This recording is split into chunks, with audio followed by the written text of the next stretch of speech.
2 महीने पहले आगरा से एक बेहद दुखी करने वाली खबर आई थी।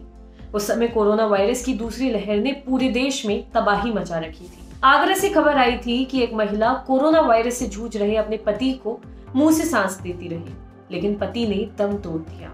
उसके पति को आगरा के कई अस्पतालों ने बेड ना होने की बात कहकर लौटा दिया था। मुंह से सांस देती महिला की तस्वीर वायरल हुई थी। अब उस महिला से जुड़ी एक और खबर सामने आई है। जो महिला उस तस्वीर में है, उनका नाम है रेणु सिंघल। रेणु ने अपने पति रवि सिंघल को बचाने का हर संभव प्रयास किया था। अब जब रेणु के पति को गए हुए लगभग 2 महीने होने को आए हैं, तब उनके सामने दूसरी परेशानियां खड़ी हो गई। सबसे बड़ी परेशानी घर का खर्च चलाने की है। रेणु के पति ही उनके परिवार के अकेले कमाने वाले थे। अपनी परेशानी के बारे में रेणु ने टाइम्स ऑफ इंडिया से बात की। उन्होंने बताया, मेरी एक 16 साल की बेटी है, उसका नाम भूमि है, 10वीं में पढ़ रही है। पति ही अकेले कमाने वाले थे। उनके जाने के बाद हमारे पास गुजारा करने के लिए कुछ नहीं बचा। टाइम्स ऑफ इंडिया की रिपोर्ट के मुताबिक रेणु आगरा के आवास विकास कॉलोनी इलाके में 2 रूम के घर में किराए पर रहती है। इसका किराया 2500 रुपए प्रति महीना है।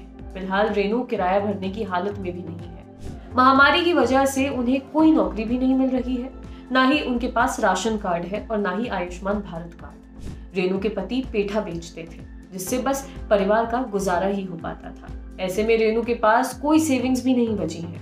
रेणु ने उत्तर प्रदेश के मुख्यमंत्री योगी आदित्यनाथ से उनकी मदद करने की अपील की है। रेणु ने टाइम्स ऑफ इंडिया को यह भी बताया कि 20 अप्रैल को उनके पति को हल्का फुल्का बुखार आया था। फिर 23 अप्रैल को उनको सांस लेने में दिक्कत होने लगी। उन्होंने एक ऑटो की और अपने पति को पास के अस्पतालों में लेकर गए, जहां उन्हें ऑक्सीजन उपलब्ध न होने के बारे में बताया गया। आखिरी में वो सरोजनी नायडू मेडिकल कॉलेज पहुंची। इस समय तक उनके पति के ऊपर बेहोशी छाने लगी थी। रेणु ने अस्पताल के स्टाफ से उनके पति को भर्ती करने को कहा, लेकिन उनके पति को भर्ती नहीं किया गया। रेणु ने बताया कि अस्पताल के मना करने के बाद वे अपने पति के पास दोबारा पहुंची।